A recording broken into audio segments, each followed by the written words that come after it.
Fala aí galera, beleza? Bom, vamos a um vídeo da metodologia HOG falando sobre os conceitos da modelagem tridimensional, beleza? Eu não vou falar sobre o 3D em si, dando muito conceito sobre o 3D, aí é outra brisa, né? Pode ser que eu acabe falando um pouquinho sobre isso, só que eu quero aqui nesse vídeo especificamente falar sobre o conceito da modelagem tridimensional, tá? O que é o conceito da modelagem, então aqui é só conceito, beleza galera? Já tô falando isso aqui porque de repente pode até ficar estranho, você tá falando de conceito, Daniel, e tem atrás de você uma interface do Blender, é um software tridimensional de modelagem 3D. Eu tô utilizando ele aqui como uma cobaia de estudo, né? Então isso aqui na verdade é um vídeo que ele tá pausado no momento, que eu fui brincando ali de modelagem e tal, que é para meio que servir de cobaia para explicando algumas coisas sobre a modelagem, beleza? Só para ficar um pouco mais didático. E aí o seguinte, galera, só um pontinho, né? Vai ter vídeo específico falando sobre a introdução de interface do programa, falando sobre o exercício em si, mas vocês podem já se adiantando, por mais que esse seja um vídeo conceitual, vocês podem jogar lá Blender Download, né? E é um software gratuito, rouba super pouco da sua memória RAM e muito menos de armazenamento, né? Ele é super leve em todos os sentidos. Vamos lá, galera, falando um pouquinho sobre a modelagem. O que é a tal da modelagem? Quando a gente fala sobre modelagem, a gente tem várias interpretações. De repente, quem aí já deu uma pesquisadinha no YouTube, em algum lugar assim, você já deve ter ouvido falar, por exemplo, sobre o ZBrush. O ZBrush ele é um software, né, de escultura digital. Outros paranauês. Só que o legal é que, por que eu estou dando exemplo de um outro programa que vai vir de outro módulo? Eu estou falando de um cara que ele é poligonal, que é o Blender. 3D Max, Cinema 4D, Maya, Blender são softwares poligonais, ZBrush e Mudbox são de escultura digital, tá? Só que todos eles nascem de uma primitiva, e é aqui que eu quero começar o vídeo, né?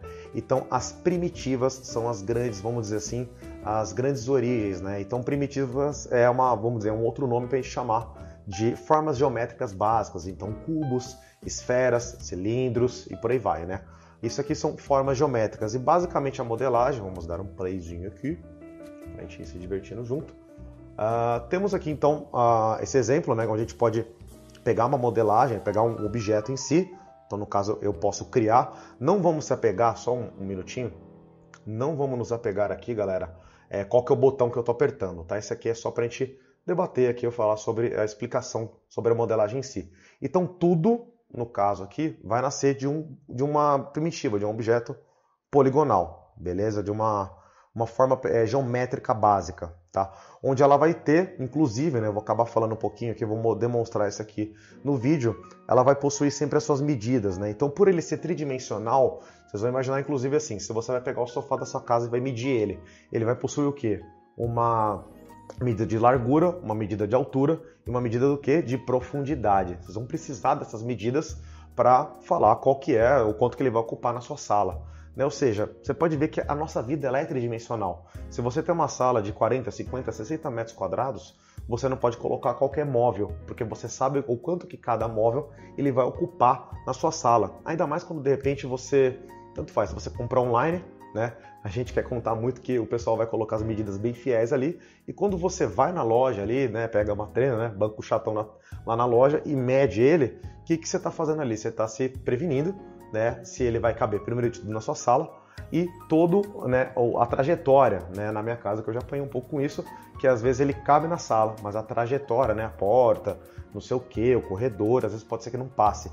Ou seja, o exemplo está um pouco fora, está mais próximo da vida real, só que são medidas elas são tridimensionais, né? Ou seja, desde pequeno aqui, desde quando a gente está lá no pré, a gente já está sendo mais ou menos acostumado com o conceito tridimensional. Então, ou seja, largura, profundidade e altura, né, são 3 medidas, pode ver que já são basicamente 3 eixos.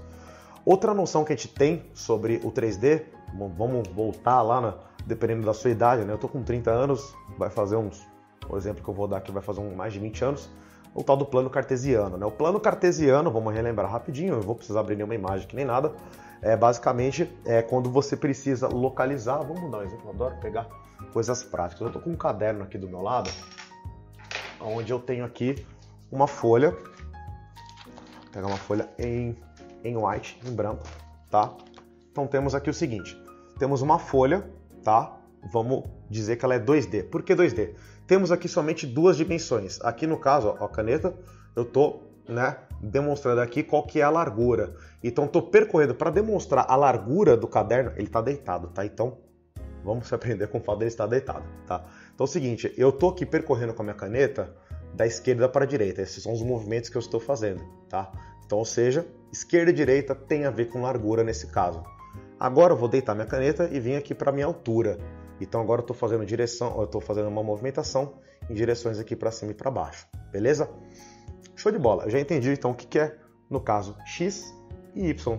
X é largura, esquerda e direita, e y é cima e baixo, altura, tá? Show de bola. Deixa eu só complicar mais um pouquinho. Se eu colocar um centro aqui agora, eu estou determinando que... Vamos rabiscar aqui, eu vou fazer uma linha mais assim, que fica mais fácil de a gente enxergar. Essa minhoquinha que eu fiz aqui, ela vai passar a ser o centro na vertical. Se eu realizar a mesma coisa, só que no sentido oposto, tá? Olha aqui, eu fiz agora uma cruzinha. Então uma está simbolizando o eixo X e outro o eixo Y, tá? Aí o que as nossas professoras ficavam pegando no nosso pé, né? Elas falavam que basicamente tinha um lado positivo do eixo X, que ele é comparado com o centro. Então do centro para minha direita são números positivos. Então eu pego de repente essa tampinha. Se eu posicionar a tampinha da minha caneta do centro para o lado direito, são números positivos. Se eu pegar do centro para o meu lado esquerdo, né, eu estou indo, na verdade, agora que eu estou na câmera, eu percebi que eu estou espelhado. Então vou respeitar o lado de vocês, tá? Vamos inverter, tá? Pensando aqui do lado de vocês, ó, do centro para o meu lado... é bem confuso. Tá, então aqui na verdade eu estou indo para o meu lado direito, beleza. Eu estou pensando em números positivos, lado esquerdo, números negativos. Tá? Tanto faz qual que é, se é da câmera ou não, vocês entenderam que vocês olhando de frente para um caderno, tá? Tudo que tá vindo, né? Vamos pensar assim, né? O caderno projetado para mim, vocês podem até inclusive fazer isso, né? Pega qualquer objeto que tá do seu lado. O que é esquerda e direita, né? Parece um negócio extremamente simples, né? Tô com uma caneta aqui, ó. Tô segurando com a minha mão esquerda, tá? Então é o seguinte, ó, tô com ela aqui. Quando eu aponto da caneta para mim, eu tô vindo pro meu lado esquerdo. Da caneta para fora, lado direito, tá? E a mesma coisa acontece quando eu tô falando de altura. Do chão, vamos dizer, para cima são números positivos. Aí aqui não tem erro de câmera, né? E do centro para baixo, tá? Do chão para baixo, tô falando de números negativos. O 3D ele começa a complicar porque, ó, a gente tem esse eixo aqui, tá? Temos o Z, no caso. Aí cada software acaba interpretando da sua maneira, né? Temos aqui alguns softwares que na verdade trocam, né? Fala que o de cima aqui é o Z e esse aqui é o Y, né? Enfim, o lance é a gente se adaptar. Tá? Então agora a gente tem o frente e o trás, que é a tal da profundidade, são as 3 medidas que eu tinha comentado. Prosseguindo aqui no vídeo, tá? Eu estou somente criando algumas formas geométricas, porque é meio que a partir delas que a gente vai, né, gerar toda a nossa modelagem. A gente tem inclusive já algumas configurações básicas de quantas faces ela vai possuir, né? Então, pura geometria, galera. A gente vai relembrar o tempo todo. Você pega um quadrado, ele tem 4 faces laterais e 2, né, na parte superior e na parte inferior, né? Quando você fala de um cilindro, ele pode ter muito mais de uma face, né, composta nas suas laterais, tá? Vamos trocar o vídeo aqui. Prosseguindo então, galerinha. A gente pode falar agora um pouquinho sobre posição, tá? Qual que é a posição desse meu objeto, no caso, esse quadradinho aqui, né, o meu cubo, na verdade. Qual que é a posição dele em relação ao plano cartesiano? Pode ver que eu estou fazendo movimentações no eixo X, Z, cima e baixo, e agora o Y, que é o famoso frente e trás. Eu vou inclusive demonstrar ali que a gente tem, sempre os softwares, eles vão mostrar pra gente qual que é a posição mesmo no plano cartesiano, tá? Eu falo um pouquinho sobre rotação, que são outros conceitos, né? Eu acabei de falar sobre a posição, tinha falado antes sobre as medidas, que temos largura, profundidade e altura. Temos também as rotações, eu posso também rotacionar as coisas em alguma direção. Eu posso pegar um objeto, rotacionar ele para a minha direita positiva, de repente, para frente positivo ou frente negativa, né? Quando a gente começa a pensar em eixos, direções também, e o plano cartesiano, que ele vai falar para você o positivo e o negativo. O que é o positivo e o negativo? É para determinar a direção, tá? Eixo X. o eixo X ele vai se subdividir em esquerda e direita. O esquerda e direita ele é traduzido em positivo e negativo no plano cartesiano. Pra gente não ter que ficar falando nome de movimentos políticos. Brincadeiras à parte, ó, a gente pode estar rotacionando em alguma direção específica. Positivo e negativo, mais uma vez, é esquerda e direita, né? Como eu disse ali, a gente tem ali todo o resumo. Qual que é o ângulo que ele está, em qual eixo, qual que é a posição que ele está, em qual eixo, né? Então, olha lá, eu joguei o meu objeto para minha direita, para cima, né? Um pouco mais para frente, e a gente vai perceber ó, que os valores estão todos positivos. Totalmente quebrado, tá? Tá na unidade métrica, ali dá para ver que tem um Mzinho, né? Justamente os programas, eles, os nossos projetos, a gente trabalha numa unidade de medida específica, né? E quando a gente fala de zerar o objeto, inclusive a gente está colocando ele lá no centro do objeto, no centro do universo mesmo. Agora eu vou exemplificar ele justamente estando no negativo dos três eixos, ó, porque ele está justamente à esquerda no eixo X, para baixo no eixo Z e para trás no eixo Y, beleza? Isso aqui a gente está falando sobre posicionamento, tá? Em seguida a gente vai falar um pouquinho sobre as modelagens em si. Fala aí pessoal, então agora vamos falar sobre a tão esperada modelagem, né? Ainda sobre a parte de conceito, né? O que seria então, ao pé da letra, uma modelagem, né? Quando você fala o termo modelagem, caraca, parece que você tá pegando, né, uma argila, né? Tipo aquela cena do Ghost, né? Que a gente tá ali, né? A gente, né? Tava ali a Demi Moore, né? Fazendo todas aquelas formas e tudo mais. E se você for ver, assim, não tá muito longe, né? O que acontecia, né? Quando ela botava mais pressão na massa ali, ela acabava encurtando o tamanho, né? O raio ali do jarro que estava sendo feito, né? E quando ela afastava um pouco a mão, ela deixava meio que a massa se modelar, né? E aumentar um pouco a largura, beleza? Voltando aqui para o universo do Blender, né? Blender, né? Mais uma vez reforçando o conceito que isso aqui é um software poligonal, de modelagem através de forma poligonal. O que a gente quer dizer com isso aqui, né? O poligonal, é que a gente ao pé da letra, a gente está pegando polígono por polígono, né? Então voltando um pouquinho para as aulinhas de geometria, a gente tem um ponto que sempre um ponto ele é o encontro de uma ou mais arestas, né? De duas ou mais arestas para ser mais preciso. Então aqui no caso, né, a gente já tem aqui um camaradinho que é um cubo, né, que é sempre a primitiva, como eu já havia dito nos vídeos passados. E vocês vão reparar que justamente, como eu não liguei ainda o wireframe, né, o wireframe vai ser uma coisa que a gente vai falar sobre, tá? Mas basicamente, ó, eu tô fazendo uma linha vermelha aqui, ó, nessas três linhas, beleza? Então vocês podem reparar que temos um encontro dessas três linhas, né? Então esse camarada aqui é o ponto, né? No caso, quando a gente finaliza essas outras duas arestas que eu estou passando aqui por cima, formamos uma face, né? Aí você pode ver o seguinte, para quem já brincou de Paint, né? Aquele famoso negócio de vai fazer uma forma assim, né? E aí de repente você quer pintar com um balde de tinta no meio, né? E aí às vezes vaza a tinta e pinta a tela toda, né? O que aconteceu? Você não finalizou a forma, né? Trazendo essa analogia aqui, esse exemplo que eu dei do Paint com o Blender, com a modelagem poligonal, o que acontece? Uma face ela só é denominada quando justamente temos 4 arestas formando ela. Daniel, só rola se for com 4 arestas? Não, também rola se for com 3. Só que aí entra, né, uma brincadeira que eu faço com meus alunos, e aí a gente vai ter os 10 mandamentos da modelagem poligonal. Aí então eu vou fazer esses 10 mandamentos, prometo. Eu sempre paro no quarto, quinto aí, mas o primeiro é não triangularás. Brincadeiras à parte, é o seguinte, dá para você formar uma face com 3 arestas, só que aí justamente a gente vai ter o tal do triângulo. O triângulo é um dos pecados capitais da modelagem poligonal. Eu vou dar um spoiler de alguns motivos aqui, só que eles vão acabar sendo técnicos, né? Por isso que eu não gosto muito de falar dentro dos vídeos de AgoG, beleza? Só que mais pra frente eu vou mostrar assim, na raça mesmo, olha, é aqui que vai dar ruim, beleza? Mas basicamente assim, toda vez que você tem um triângulo em cena, né? Imaginamos aqui que temos então uma iluminação. A iluminação, o que é a tal da iluminação? Ela vai emitir um raio, que esse raio ele vai bater numa certa superfície. Então imagina que essa superfície ela tem uma linha dividida no meio. Não vai ser todo shader, né? Não vai ser todo software 3D, toda iluminação que vai conseguir planificar isso numa boa. E a luz vai justamente entender que isso é um perímetro, uma face só, né? Às vezes vai ter alguns carinhas que vão entender que são duas, né? Que estão separadas, picotadas e só estão aproximadas. O que isso gera? Gera um efeito de sombra, né? Aí que começa a dar uns efeitinhos que você não planejou, né? Você tá fazendo aquela modelagem toda lisinha e do nada tem uma sombra no meio do objeto, né? O que aconteceu? Tá triangulado. Isso se tem um dos problemas. Pode dar problema na parte de pintura, né, que quando você vai pintar, assim como a informação de luz, a cor, a tinta ali, né, o que está ali simbolizando a tinta, pode dar vários problemas também. Enfim, galera, por hora só confia no pai que vai dar muito problema.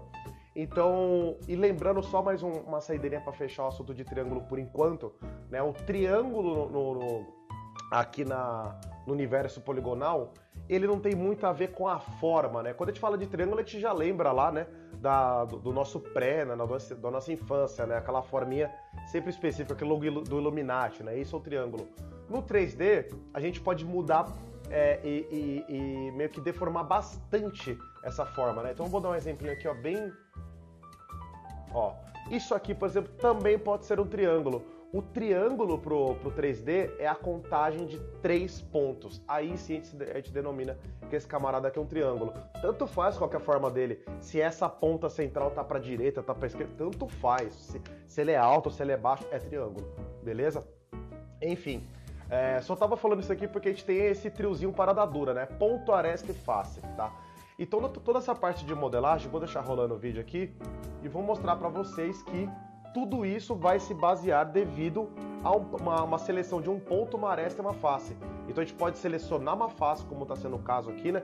Aí sempre aquela interface amigável, onde ela deixa amarelinho, onde você está selecionando, e você pode aplicar alguma ferramenta naquela face ali, tá? Então justamente temos, né, essa multiseleção sempre, estou selecionando mais de uma face, e eu quero aplicar uma ferramenta, executar algo, alguma ação visual, em cima de todas elas ao mesmo tempo, ó, tá? Então esse cara aqui, o nome específico dele é o Inset, a gente vai ver eles nos vídeos de Chifos e nos vídeos de Lambda, beleza? E olha lá, o Inset basicamente eu fiz uma moldura, ou seja, eu gerei uma face dentro de uma outra face. Obviamente às vezes dá uns probleminha aqui, aí foi, deu certo, tá? E aí, ou seja, independente de qual que é o nome do botão, qual que é o nome da ferramenta, né? Esse aqui é um vídeo conceitual. Se apeguem ao fato que eu estou gerando uma face dentro de cada face, né? Então é bom a gente sempre ter essa localização, aonde estamos. Um cubo, ele tem o quê? Né? Temos 6 faces.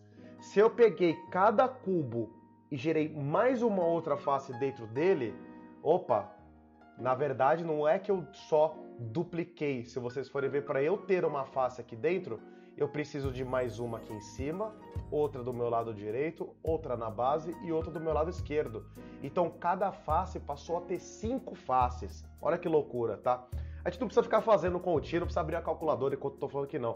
É só para vocês terem a noção da facilidade que nós temos de aumentar a contagem poligonal. Ó, isso aqui é uma ferramenta chamada extrusão.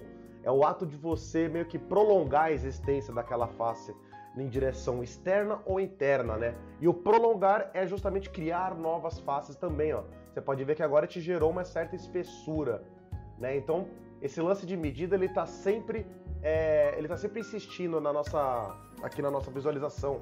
Temos altura, temos uma profundidade, uma certa largura o tempo todo, né? E o legal, galera, é que vocês vão ver que isso aqui é uma técnica que eu estou mostrando para fazer, né, esse caixotinho, essa coisa bem específica. Parece caixa de aqueles cenários de jogos, né, que tipo os cais de algum navio, né, algum porto, né. E agora eu vou mostrar uma outra técnica que ela consiste em você gerar uma coisa que, caraca, vocês vão ver o tempo todo aqui até cansar nesses módulos, que é a tal da linha de segmento, ou a famosa edge loop, né? Loop é uma palavra muito utilizada, né? Um termo muito utilizado justamente porque ele dá a entender que ele deu a volta em algum objeto, né? Então, basicamente, a gente tem uma linha aqui, ó, no caso aqui eu não girei a câmera, mas eu garanto para vocês, ó, que ela deu toda a volta no objeto. Ou seja, ela é uma linha de loop, é uma edge loop, né? E, ou seja, muitas vezes no 3D, a gente gera um novo ponto, uma nova linha, uma nova face, para executar uma ferramenta, para executar alguma ação. Pode ser que no final das contas aquela linha, aquele ponto, aquela face, nem esteja lá. Você gerou ela ali, você realmente só como uma ferramenta, né? A mesma coisa que você aí de repente quer brincar de marcenaria, você vai começar a fazer, de repente, uma cadeira, né? Tá estudando lá como é que faz e tal. O que você utiliza ao seu redor? Você não utiliza serrote, martelo? Na hora de vender, você não vai vender com serrote, com martelo. Eles são o quê? Ferramentas para a construção da cadeira. Você vai vender a cadeira, né? Então, olha lá. Aí, o que dá pra gente fazer, né? Dá pra gente pegar essa linha central aí, ó, e subdividir ela em mais 2, 3, 4 quanto a gente quiser. É aquela boa e velha história, né? É mais fácil no 3D de falar o que não dá pra fazer, que dá pra fazer exatamente tudo. Esse programa desse Blender eu nem sabia, né? Fiquei sabendo que dá até pra editar vídeo nele. Olha aí a loucura que era. Tá, então, ó, a gente utiliza as linhas para fazer um conceito de marcação, né? Então, ao mesmo tempo que eu gerei aquela moldura do outro lado para fazer a tal da extrusão, eu posso gerar essas faces centrais com essa outra técnica, né? O porquê que eu estou utilizando uma técnica diferente aqui no caso? Qual que é o tchan, né? Voltando para os pecados capitais lá, naquela brincadeira, isso aqui, ó, a gente chama de estrela. Se liga só, esse pontinho aqui, esse coitado, olha o quanto que ele está sobrecarregado. Ele está sustentando 1, 2, 3, 4, 5, 6 linhas. Não pode, não pode. Nesse caso aqui não vai dar problema, tá? Mas a gente, desde o começo, né, todo professor que quer que o aluno aprenda para valer, né, a gente fica extremamente preocupado com, assim, né, de repente tem alguma técnica que ela tá extremamente errada, só que calhou de dar aquele exemplo que tá na mão do aluno, não vai dar nenhum problema. Mas é o quê? É uma sorte. Você pode estar gerando um mau hábito, um costume que não vai ser legal. As próximas vezes que vocês forem realizar a mesma técnica, pode ser que dê um ruim, assim que vai gerar um certo arrependimento, né? Então eu sou mais a favor de vocês se apegarem com o lance da Add Loop, né? Que é esse camarada que a gente está gerando. Vocês podem reparar que a gente tem, da mesma forma, a gente tem ainda a moldurinha, ó. Só que agora são 4 faces, só que daqui a pouquinho eu vou deletar as faces centrais, né? Então sim, né, o Blender, principalmente assim, ele dá uma interface para você escolher o que você quer deletar. Isso é maravilhoso. Você quer deletar um ponto, um conjunto de ponto, um conjunto de arestas, meu, super facilita a nossa vida isso aí. Agora sim, ó, a gente vai poder selecionar ali as centrais, ó, olha lá. Isso aqui é um baita de um macete. E olha lá, temos aqui, ó, faces centrais e sem uma aresta, né, sem um ponto que está ali sendo estressado, né, que está rolando alguma concentração, né, para sustentar as outras arestas. Isso não pode acontecer, então eu realizei uma outra forma. Você pode ver, ó, o videozinho eu gravei aqui, ó, em 6 minutos, indo devagarzinho, né, porque eu sabia que eu ia narrar depois. Mas pode ver, ó, jogo rápido. Se eu fosse pegar para fazer mesmo, cronometrar, meu, dá menos de 1 minuto isso aqui, né? Obviamente tem aquele lance de costume, de se acostumar com a ferramenta, né? Tudo é assim. E mesma coisa, extrusão. Beleza, galera? Então aqui o que eu quis mostrar nesse conjunto de vídeos é o conceito da modelagem, né? Poligonal. Então vocês podem ver que é uma administração sempre baseado em selecione algo, alguma parte, algum componente do seu objeto 3D, para então você executar uma ferramenta. Isso é modelagem poligonal. Pô, Daniel, mas dentro da modelagem poligonal eu já ouvi dizer que existe box modeling, temos aqui o line modeling, temos o poly by poly. Sim, temos diversos nomes, mas são todos provindos da modelagem poligonal. Se você está tendo que selecionar ponto, aresta ou face, é poligonal. Se ainda em seguida você vai lá e executar uma ferramenta, é mais poligonal ainda, né? O que eu estava dando um exemplo, por exemplo, de ZBrush, Mudbox, o próprio Blender, que são softwares que também realizam escultura digital, é completamente diferente. Às vezes também nasce de uma primitiva, só que a maneira como você vai deformar o objeto, ela é via escultura. Mas enfim, isso aí fica para um futuro mais próximo aí. E aqui a gente está encerrando todos esses vídeos conceituais, espero que vocês tenham gostado, né? Aqui a gente falou sobre o conceito, agora vocês podem dar uma olhadinha nos vídeos de interface, para vocês entenderem o que cada botão aqui faz, beleza? Aí sim a gente começa a falar sobre a aula em si. Beleza, gente? Muito obrigado, bons estudos. Fala, galera, beleza? Seguinte, isso aqui vai ser um vídeo explicativo sobre a interface do Blender, né, que é a tal da didática que a gente já apresentou, que é o Lambda, onde a gente vai focar somente na interface do software em si, beleza? Aí o legal é mais ou menos como eu já tinha explicado, o somatório dos vídeos vai fazer uma explicação, uma boa introdução sobre esse tipo de conteúdo, beleza? Vamos lá. Bom, primeiro de tudo que é o seguinte, eu, Daniel Rivers, eu tô acostumado já com softwares um pouco mais antigos, né? E outros como 3D Max, Maya e tudo mais. Não é nem questão de antigo, né? São outros softwares aí. E aí, ou seja, eu estou utilizando um mapa, né, de atalhos aqui um pouco mais diferenciado. Eu vou mostrar para vocês aqui o original do Blender para fazer a movimentação de câmera, tá? E aí eu passo para vocês como é que eu estou utilizando dentro do outro keymap, né? Dentro das outras teclas de atalho. Então é o seguinte, com a tecla Scroll do mouse de vocês, a gente vai fazer a tal da rotação pelo objeto, né? Sempre lembrando que a gente tem uma câmera falsa de usuário aqui para sempre navegar e conseguir visualizar os nossos objetos, tá? Segurando a tecla Shift e o mesmo Scroll, a gente faz o Pan, tá? Que é o famoso somente movimentar a câmera, e o grande e maravilhoso Zoom in, Zoom out é o Scroll para frente, Scroll para trás. E tá todo mundo aqui, ó, bonitinho, tá? Zoom, né? Clica e arrasta para cima e para baixo com o mouse, né? Fazendo movimentos para cima e para baixo, Pan e rotação, tá? Aqui a gente ganhou um pouquinho mais de precisão. E aí o seguinte, galera, como eu vou preferir trocar, tá? Então, para quem de repente prefere o keymap aí do Blender, um pouco mais para frente pode ser que a gente se acostume um pouco mais aí e faça uns outros vídeos. Por hora eu vou pedir para vocês virem aqui, Edit, Preference, tá?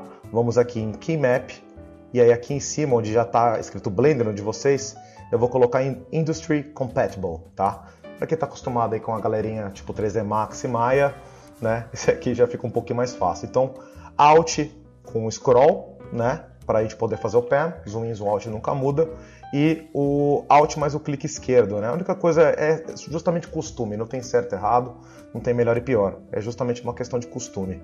Eu estou acostumado a segurar o Alt para tudo, o Alt para fazer com o Scroll para fazer somente a movimentação de câmera, e o Alt com clique esquerdo para fazer a rotação. Como eu disse, somente costume, tá?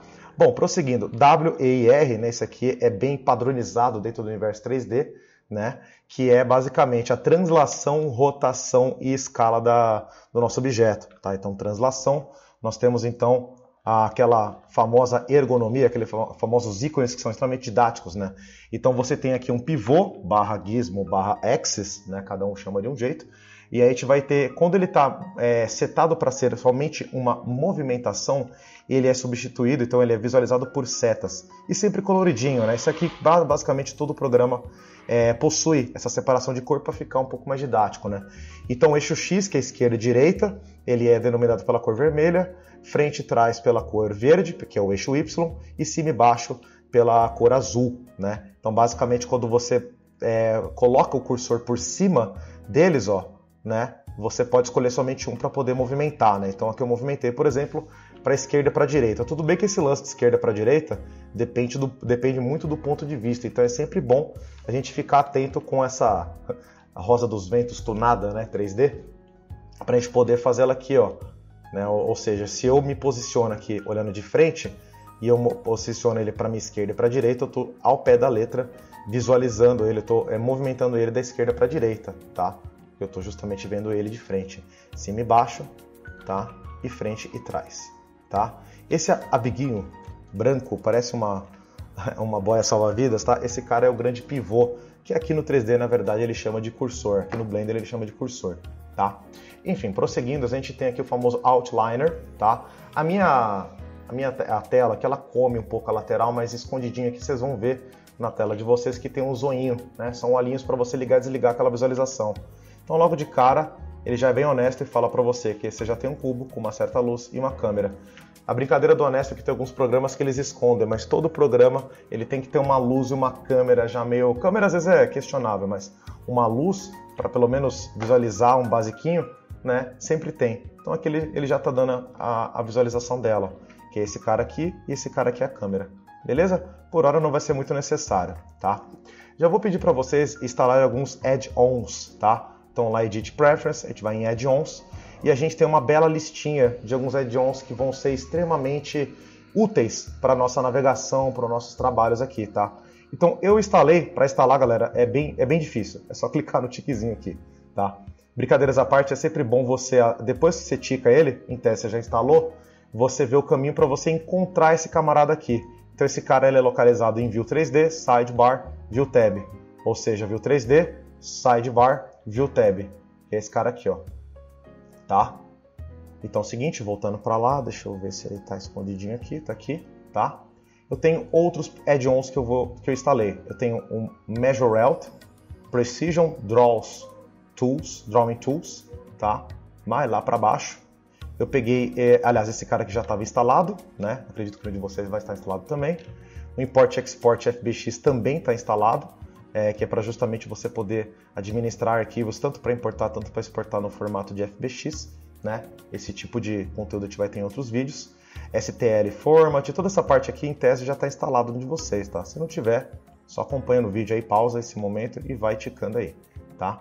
Interface Modifiers Tools, Material Library, Materials Utilities, Mesh Auto Mirror, Mesh Edit Mesh Tools, tá? Loop Tools, Snap Utilities Line, pode ir instalando todos esses que eu estou apontando. Esse aqui eu acredito que já está instalado também, Cycles Render Engine. Esse aqui bem lá para frente, né, quando a gente for entrar em parte de rigging, eu já estou colocando o Rigify, tá? Esse aqui é opcional, se quiser vocês, para esse conteúdo de agora, não precisa, tá? Se quiser já deixa aí, não vai custar nada. E o UV, Magic UV, tá? Com isso aqui tudo instalado, vamos voltar. Então, galera, estão com ele selecionado, né? Para eu poder realizar a translação, tem que estar com ele selecionado. O feedback visual que o programa apresenta para a gente é esse contorninho vermelho, essas outlines, vermelho não, né? Laranja, tá? Demonstrando que ele está devidamente selecionado. Apertando a tecla E, ele troca a visualização do nosso pivô, ele troca para 3 argolas com as mesmas cores, né? Ou seja, a gente pode agora rotacionar nesses eixos, tá? Lembrando que também, assim no W como no E, né? Ou seja, tanto na translação, tanto na rotação, a gente pode fazer mais de um eixo ao mesmo tempo. Por isso que tem a visualização desses quadradinhos aqui, ó. Esse quadradinho, por exemplo, ele é o Z e o Y. Esse cara aqui, ele é o X e o Y. E esse cara aqui, ele é o X e o Z. Pô, Daniel, como é que você decorou tão fácil assim? Dá pra dar até uma colinha aqui pra vocês. Qual eixo é qual e qual cor é qual, tá? Na rotação também dá pra fazer mais de um ao mesmo tempo. Você pode colocar o cursor em nenhuma das argolas, ó. Ele vai rotacionar todo mundo ao mesmo tempo. E temos por fim a escala, que ela é apresentada pra gente com esses quadradinhos aqui, né? Ou seja, a gente pode escalonar, né? Nesse eixo, nesse eixo, nesse eixo, mais de um eixo ao mesmo tempo e por aí vai, tá? Aqui na nossa barra lateral direita temos como se fossem algumas propriedades desse objeto que está devidamente selecionado, tanto que ele já aponta pra gente aqui que estamos selecionando o Cube. Quiser mudar o nome, inclusive essa é a parte, tá? Isso aqui é uma parte muito importante para falar qual que é a localização, ângulo e a escala dele atual, tá? Geralmente o Blender, quando ele é instalado, ele já vem na unidade métrica, tá? Mais para frente a gente vai mostrar como é que muda isso aí, mas basicamente a gente precisa, não é que precisa, né? A gente sempre trabalha, boa parte dos exercícios, utilizando ou unidade métrica ou em centímetros. Ambos são métricos, né? Mas às vezes só para ganhar um pouco de precisão e uma melhor comunicação com outros softwares, a gente muda para centímetro ou não, tá? Mas isso agora vai ser totalmente indiferente. Mas uma logística é que esse camarada aqui, por exemplo, no eixo X, deixa eu colocar aqui no eixo X, ele tem 2 metros, tá? De largura aqui no caso, né? Então, ou seja, do centro para cá ele tem 1 metro e do centro para cá ele tem 1 metro também. Por isso que ele é posicionado aqui, ó, a gente pode ver que ele tem 1 para 1 para 1. Isso aqui é uma proporção, tá, galera? Até que se a gente aumenta aqui, ó, esse cara aqui em transforme, né? Então a gente tem que estar com essa abinha aberta, ó, ele vai mostrando pra gente qual que é a metragem correta. Isso aqui é apenas uma proporção. Se você quer uma medida precisa, é nesses caras que vocês têm que confiar, tá? Então beleza, voltando, ó. Então a posição, ó, puro plano cartesiano. Jogou no eixo X para a direita, onde tem o pirulitinho aqui, ó. Então para minha direita, o valor é positivo. Puro plano cartesiano, tá, gente? Valores para cima no eixo Z, ó, é valor positivo também. Dá para ver aqui também, tá? Ó. E para frente, para trás, desculpa, né? A gente é valor positivo também, tá? E sempre comparado com o tal do grid, essa visualização aqui, tá? Aí, ou seja, se a gente jogar ele para o outro lado, inverter todo mundo, né? O Y para trás da linha vermelha, ele passa a ficar negativo. O X para lá da linha verde fica negativo também. E o Z para baixo do chão, né? Que é esse outro eixo, ele fica negativo também. Então, somente de eu clicar nele, 0, 0, 0, eu já zerei a posição dele. Mesma coisa para o ângulo, tá, galera? Então, se eu quiser, quero colocar em 45 graus, né? Positivo, de repente, né? Vem aqui e substitui como se fosse um campo de texto mesmo. Se arrependeu, pega e volta aqui, ó, 0. E a gente pode travar isso aqui, para sem querer, se você está determinado em alguma parte da sua produção que você não vai mexer de repente na localização dele, na rotação, na escala, vocês podem trancar com esses pequenos cadeadinhos aqui, tá? Depois só não esquecer que você ligou eles, né? E ficar desesperado aí, desinstalar o programa, meu Deus, que bug é esse, né? Tá? Isso aqui é uma introdução super básica, tá? Só para movimentação, beleza?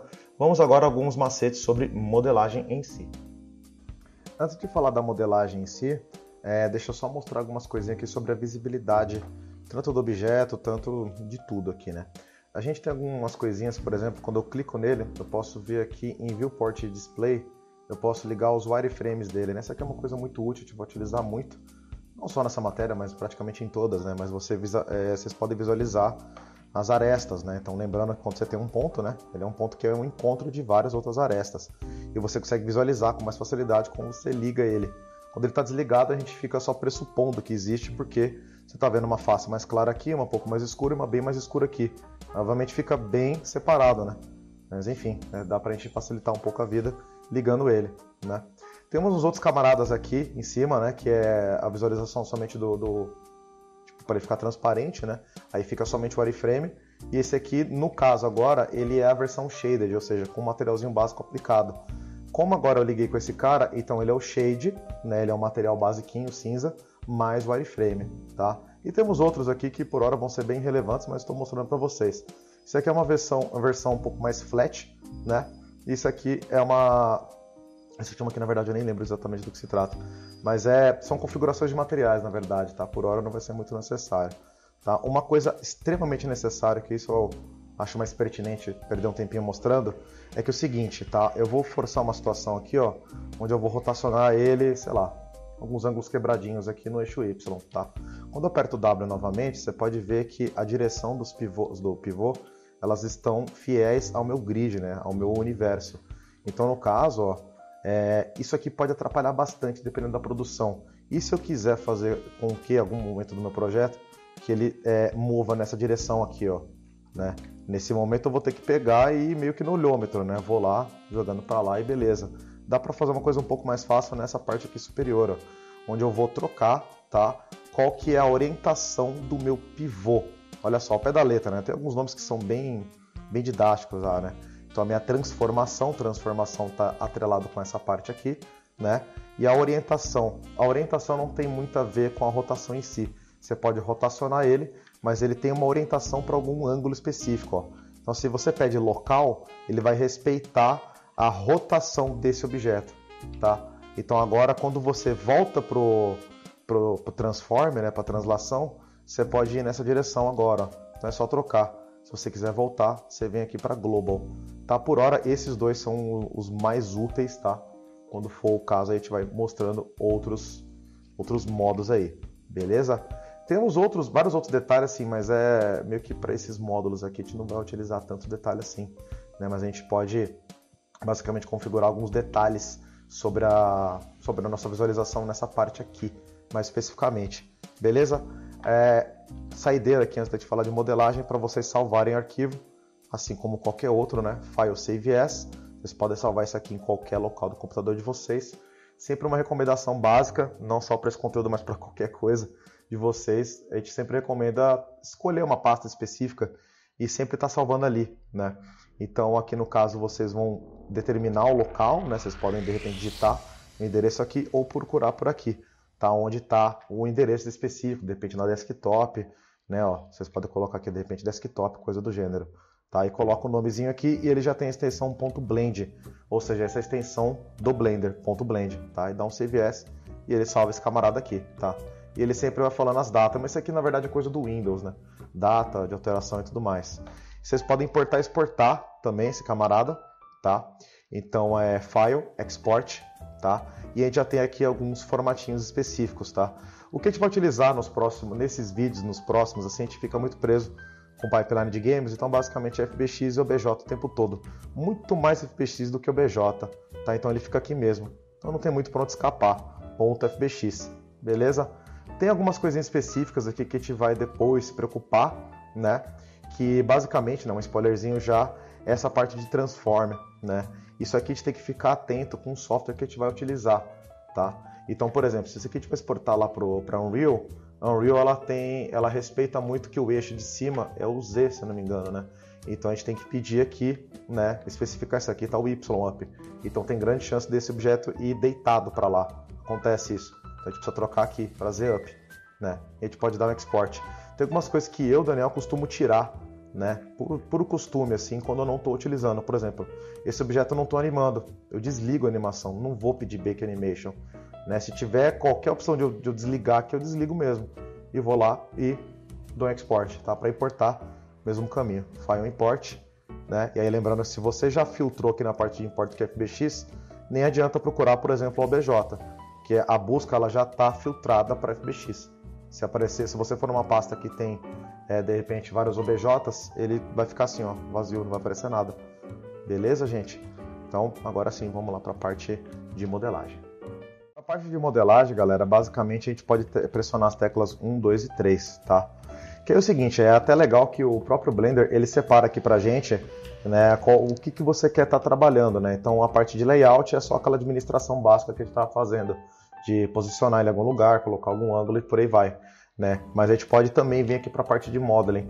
Mas quando você já pressiona a tecla 1, 2 e 3, né, ou não precisa ser nessa sequência, qualquer um deles, ele já meio que ativa, né, todas essas ferramentas aqui na minha lateral esquerda e esses modos aqui aqui na parte superior, ó.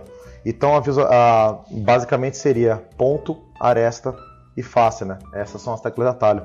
1 é ponto, 2 é aresta, 3 é face, tá? Então tem muita coisa que na verdade funciona para um e não funciona para outro. Quando a gente aperta aqui, por exemplo, eu estou na parte de ponto, selecionei um ponto e aperto W, eu posso estar modificando justamente qual que é a localização dele, né?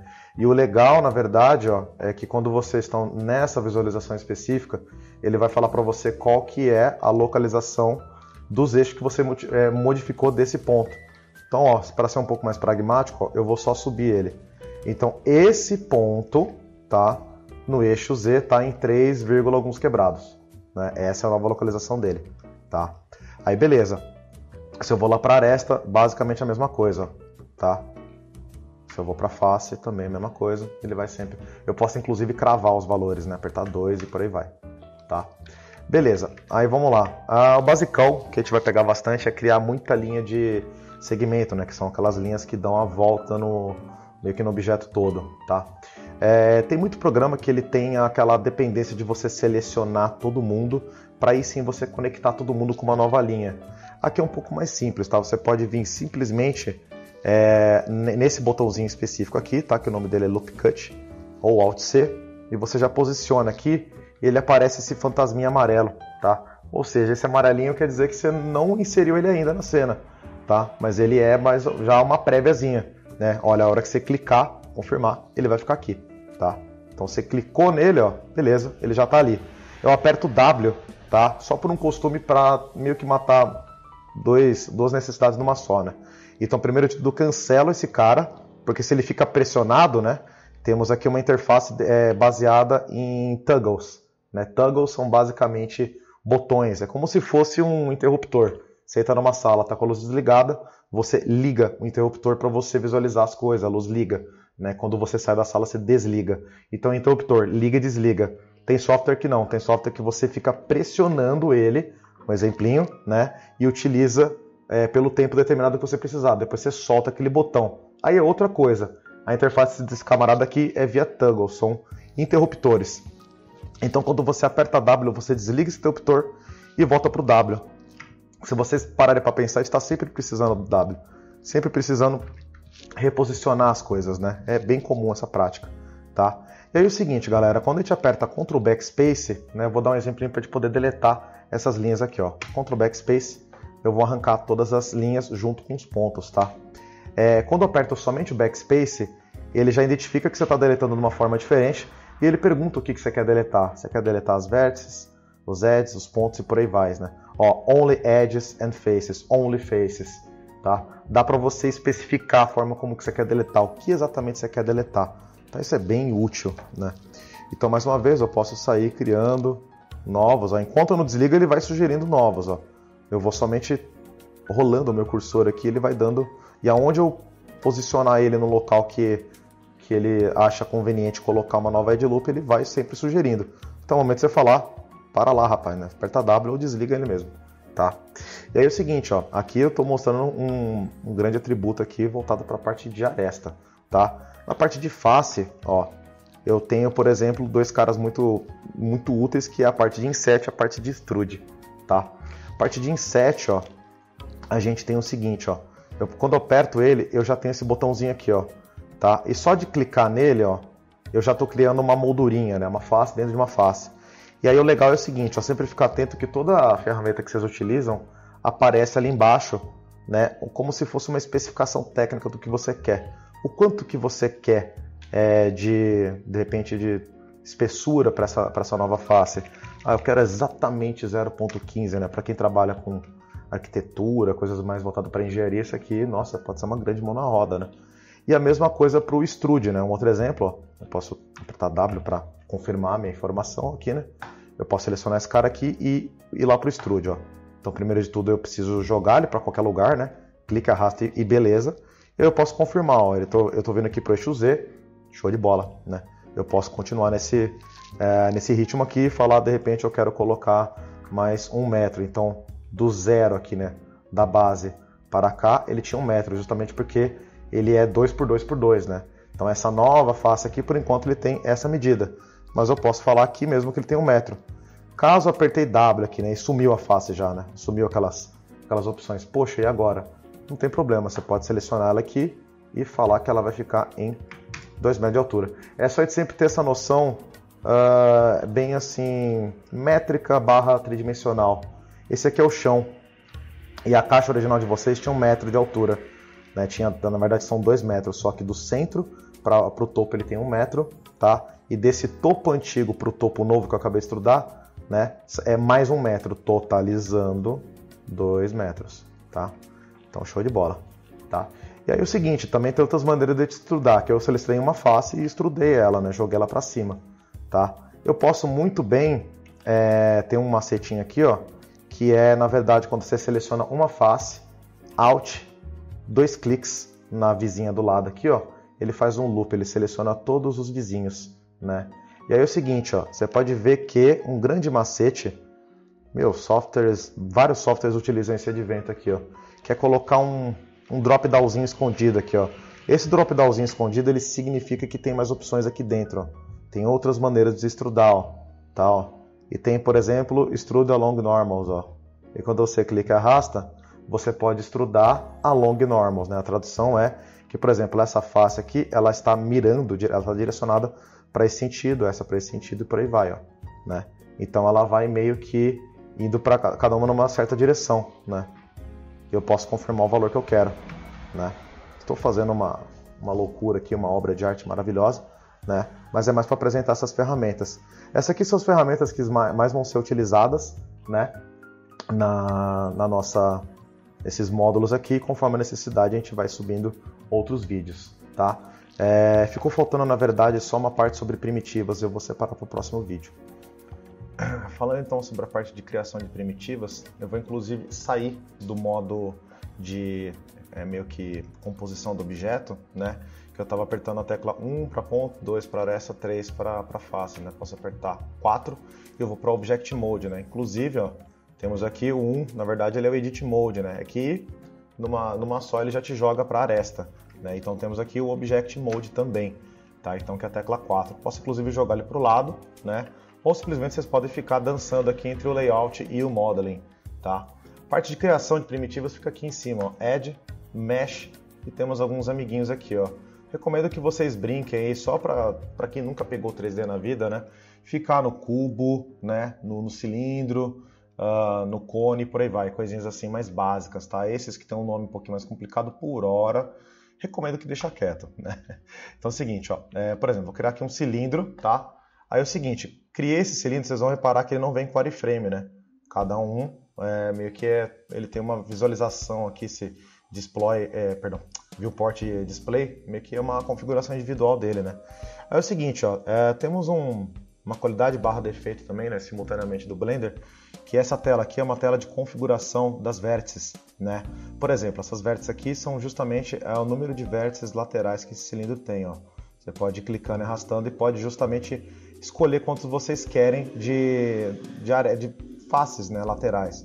Você pode colocar 16 e coisas do gênero assim, né? O único problema é que, na verdade, esse camarada aqui específico, ele vai sair depois. Vamos supor que ficou do jeito que você quer, né? Apertou, clicou para fora e já começou a editar ele, já meio que lascou a vida. Você não tem mais acesso àquela telinha original. Você vai ter que criar depois essas linhas todas manuais, caso você precise. Então tenha muita certeza do que vocês precisam, tá? Do que vocês estão planejando bem do começo. É bom, até que na verdade, que você vai forçar o lado de planejamento de vocês, tá? Mas enfim, parte de criação é assim, tá? E temos aqui as outras primitivas. Por hora a gente está utilizando somente primitivas. Beleza, galera? Valeu! Fala, galera. Então, uma implementação sobre o que a gente estava falando sobre keymaps, né? Então, como eu estou utilizando o Industry Compatible, independente de qual que é, na verdade, você pode sempre pesquisar aqui exatamente a ferramenta que você está procurando, né? Então, por exemplo, eles estão aqui categorizados, né? Mas até você achar. Então, vamos supor, quero saber onde fica o X-Ray no Industry Compatible, né? Aí, ou seja, temos aqui o toggle X-Ray e a gente pode, inclusive, até mudar qualquer tecla de atalho, né? Então, descobri que é o Alt X, porque no Blender é Alt Z, né? Então, isso aqui é uma excelente dica aí. E vocês podem, então, basicamente procurar qualquer coisa que for conveniente. O lance é sempre acertar a palavra-chave, né? Então, sempre pegar o tradutor aí. De repente, a gente tem dificuldade de encontrar qualquer palavra específica, né? Mas a gente consegue chegar lá. E duas dicas para poder complementar a parte de modelagem, né? Quando a gente faz uma seleção geralzona assim, né? Vocês podem reparar que geralmente ele não seleciona o pessoal de trás, né? Então, com o Alt X, a gente consegue selecionar todo mundo que está atrás também. Então, todo mundo que tiver, né, meio que enquadrado dentro dessa minha seleção de quadrado, ele vai ser ali devidamente incluído, tá? Essa aqui é a primeira dica. E a outra é a dica do Repeat, né? O Repeat Lash, no caso a tecla de atalho G, ele repete ao pé da letra a sua última ação. Então, eu vou dar um exemplo que eu vou criar um Loop Cut. Quando eu aperto G, eu repito a mesma coisa. Nesse caso que ele acabou randomizando para alguma direção específica, tá? Não é a mesma coisa do undo, redo, tá? Não é a mesma coisa. Então, no caso, se eu dou um Ctrl Z, eu dei um undo. Se eu quiser refazer essa ação, no caso é o Ctrl Shift Z, tá? Temos lá, a gente fez um redo. Então, uma coisa, eu faço uma ação e meio que me arrependo dela. E eu dou um Ctrl Z, e eu me arrependo do que eu acabei de me arrepender. Eu refaço essa ação. O repeat, por mais que seja extremamente parecido, não tem nada a ver, né? Vou trocar um pouco o exemplo aqui, ó. Eu vou fazer um extrude. Um extrudezinho pra cima aqui, tá? Beleza. Se eu der um repeat nesse cara de baixo, o único problema é que ele vai repetir ao pé da letra, inclusive não só as medidas que eu utilizei, né? Seja lá quantos centímetros que rolou lá em cima, que eu não reparei, ele vai repetir a direção também, ó. Então, se eu aperto G, ele entra dentro da malha, né? Então o Repeat faz isso, o Ctrl Shift Y, né, que é o Redo, não faz. Beleza, galera? Então só uma diquinha aí, isso vai ajudar pra caramba. Valeu! Em casos onde o nosso objeto está completamente facetado, né, devido a problemas de normals e tal, né, quando a gente vai sair extrudando, isso aqui é um problema muito comum. O correto é a gente selecionar todas as faces que a gente quer que fiquem, né, mais suavizadas, mais arredondadinhas, pelo menos com o aspecto disso, né? A gente precisa, aliás, para vocês verificarem, isso aqui é bom desligar o wireframe, tá? Aí é o seguinte, Alt X, né? E aí eu vou apertar 3 aqui para ir para as faces. Eu vou selecionar todo mundo aqui que está dando a volta. Shift para incluir, né? Sempre o probleminha padrão. E a gente vai vir aqui, ó, em Face, tá? Shade Smooth. Aí eu vou desligar o 3, né? Voltar para o Object Mode, na verdade apertar 4. Alt X para desligar o X-Ray e voa lá, ó. Ele está suavizadinho. Pessoal, então agora sejam bem-vindos aos vídeos de Chifos, onde esse tipo de vídeo vai ser exatamente a aula, né?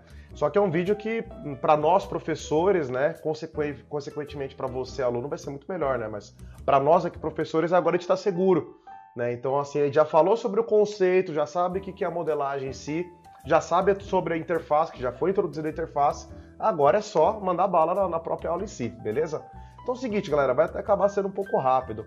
Eu vou então pegar o meu cubinho aqui, e logo de cara no meu canto direito já vou vir em Viewport Display, habilitar a visualização de wireframe, que vai facilitar bastante a nossa vida, tá? Vamos gerar então aquele famoso cubinho, né? Que esse cubinho a gente vai, né, de repente aumentar um pouco o tamanho dele, né? Fazer algumas extrusões, fazer extrusões via Edge Loop para não gerar estrelas, tá? O que eu vou fazer? Já apertar W, jogar ele para cima um pouquinho, né?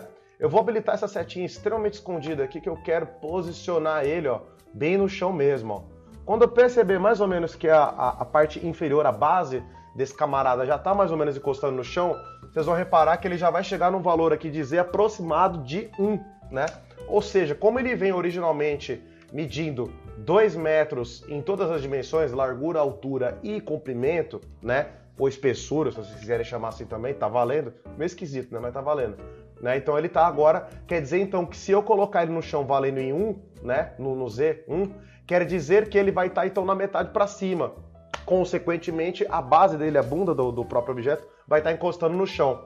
Só que, né, não pode rolar essa disparidade de formação, aonde o centro do universo está aqui embaixo e o pivô está no centro do objeto, né? Então, ó, literalmente, essa localização aqui, que você está vendo de Z, pode ser que ela, na verdade, ela esteja se referindo à localização do pivô. Então, ficar um pouco atento com esse tipo de informação, tá, gente? Então, o que a gente precisa fazer, ó, é vir aqui em Object, Set Origin, Geometry to Origin. Eu sempre confundo esse camarada aqui. Acho que é 3D Cursor, tá? Aí agora vocês podem reparar que ficou zerado, beleza? Então é o seguinte, é legal vocês terem sempre essa noção, assim, do tipo... Aí sempre tem mais de uma localização para falar, tem pelo menos 3 localizações para falar. Aonde o objeto está localizado, onde o pivô do objeto está localizado, e quando for o caso, quando a gente for selecionar um ponto, uma aresta e tal, aonde esses caras estão localizados, tá? Então eu já vou apertar até a tecla 1 para entrar no Edit Mode, para quem preferir a gente pode ir para a aba de Modeling, né? E eu vou, por exemplo, selecionar esse camaradinho aqui, ó. Então dá para ver que ele já tem, ó, essa vertex aqui, ó, ela tem toda uma localização. Ela está em menos 1 metro de distância do centro no eixo X, a 1 metro de distância do eixo Y e 2 metros de distância do chão, que no caso é o Z. Beleza? É só para gente ter essa noção, tá, galera?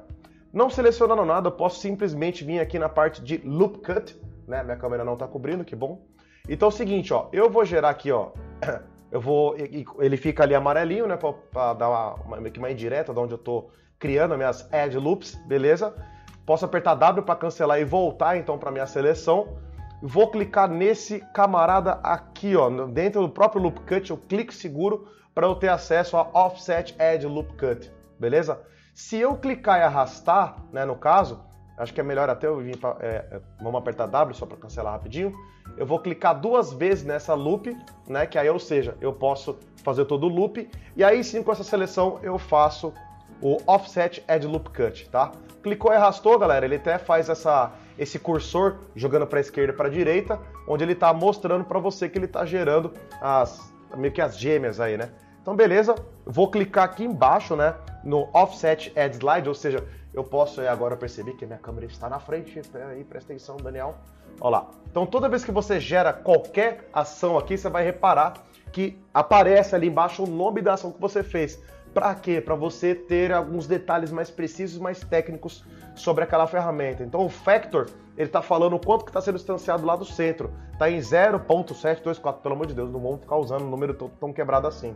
Vamos arredondar, botar 0.8. Se vocês quiserem copiar esse valor, que a gente vai colar, a gente vai executar esse mesmo valor mais outras 2 vezes, beleza?